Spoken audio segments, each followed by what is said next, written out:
Welcome back, casual gardeners. There comes a time in every gardener's life where we ask ourselves, now that I've grown this, what do I do with it? This video answers that question about kohlrabi. And the very first thing I want to say is that, yes, the leaves are edible, but I find that they're also very tough, even compared to cabbage.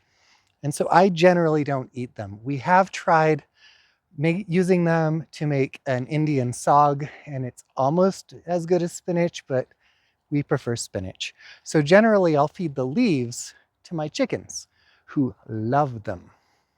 Once you've removed the leaves from your kohlrabi, you can store it for several weeks in the crisper drawer of your refrigerator without doing any additional special prep. However, if you want to store your kohlrabi longer, because it tends to all ripen at once and we just can't eat that much all at once, in my household, we like to cube it and roast it and freeze the roasted kohlrabi cubes. And those are frozen, so they're good until they get freezer burn, which will depend on how you bag them up. The next question to answer is, to peel or not to peel? That is indeed the question. With the smaller varieties of kohlrabi, not this kind, I found that sometimes I can get away with not peeling them. I will just see if I can make a depression easily with my fingernail, like my thumbnail, if it'll go in really well. If it does, I don't peel them, I just cook them. I found that with larger kohlrabi varieties like this one, I almost always have to peel them, and those peels go in my compost. Kohlrabi can be cut into sticks or cubes or slices. You can grate it. You can even puree it. I like to eat the kohlrabi sticks with like hummus or some other kind of dip or baba ganoush, and I'll just eat them raw. They're very crunchy, and I think with the right kind of dip, they're very tasty. Now, there are a lot of ways to cook kohlrabi, and I'm going to show you a couple of them, but I'm only going to show you a couple of them because this is not a cooking channel per se, and because I can't eat that much food in a month. There's a lot of food you can make. We're going to start with how I originally learned how to prepare kohlrabi, and that is as actually a part of my breakfast. So first I'm going to cube the kohlrabi. The size of your cubes isn't terribly important. I think 1/2 inch or smaller is ideal. So if you're in a metric part of the world, you want about a centimeter cube.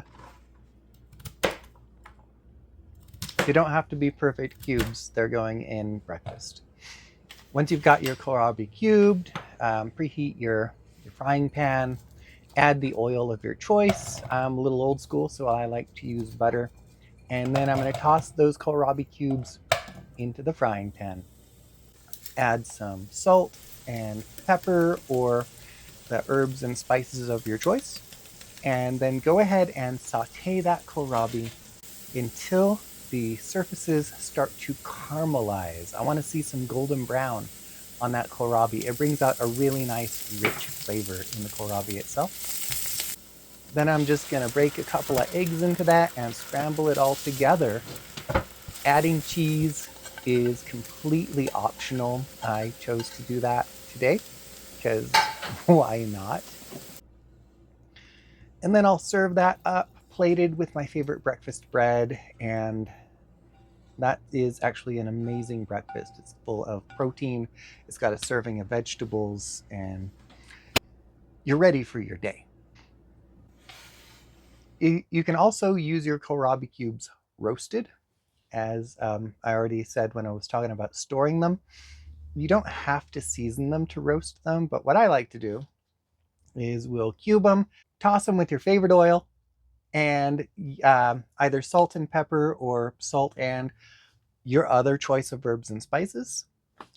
Personalize your kohlrabi. It's your kohlrabi. Then you're going to want to preheat your oven to 425 and lay out your kohlrabi on a cookie sheet in a single layer.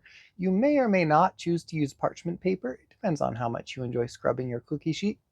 And then just bake it for about 25 minutes until it's getting a little bit golden brown on the outside. A crunchy outside is always something I prefer. If you like a softer roasted vegetable, that is up to you. Now, once you've roasted it, you can eat it fresh as a vegetable side, or you can bag it up and freeze it and store it again until it gets freezer burn. There are a bunch of things you can do with your cubed kohlrabi. We've actually made a kohlrabi curry. You can substitute it for broccoli in a pot pie. We've substituted kohlrabi for broccoli in cream of broccoli soup. In that case, of course, it's cream of kohlrabi soup. It works the same in principle and it tastes almost identical. If you like doing sheet meals where you get like a mix of vegetables and maybe some sausage or something, and then you cook it all on a single sheet in the oven, you can include cubed kohlrabi in your sheet meal.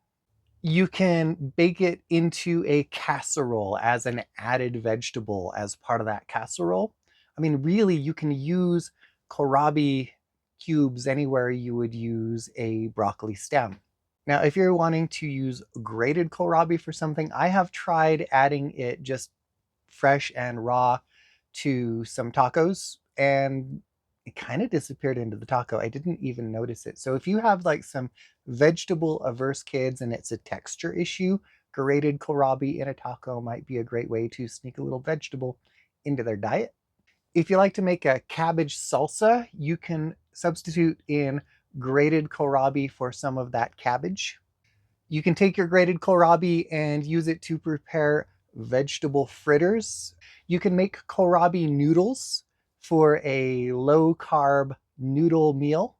Now, my very favorite new thing to do with sliced kohlrabi is I like to include it in a stir fry as a substitute for bamboo shoots, because I found that if I slice my kohlrabi about 1/8 of an inch thick, and then I'm going to want to cut it so it's a little bit of an elongated shape like a bamboo shoot, then I can just throw that into my stir fry with the other stir fry vegetables and cook all that up. And the texture is remarkably similar to a bamboo shoot. And since it has a pretty mellow flavor, it doesn't broccoli up your stir fry over much. I mean, most stir fries already include broccoli, so you're not going to notice that if it does. And I think it's delicious prepared in that way. You can also make a kohlrabi slaw. You can include it sliced in a salad or grated in a salad. You can add the cubes to a soup as one of the vegetables. Ultimately, the things you can do with kohlrabi are limited only by our imagination.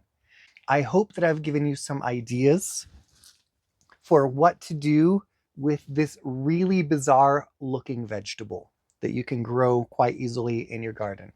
I have found that kohlrabi is easier to grow than most of the other cole crops. And the reason for that is that while the leaves of the kohlrabi are attacked by all the same pests, I get a lot of aphids, I get a lot of cabbage butterfly larvae crawling around my leaves. It doesn't bother me because I don't eat the leaves. I eat this weird bulbous alien looking part. And the pests generally leave this alone.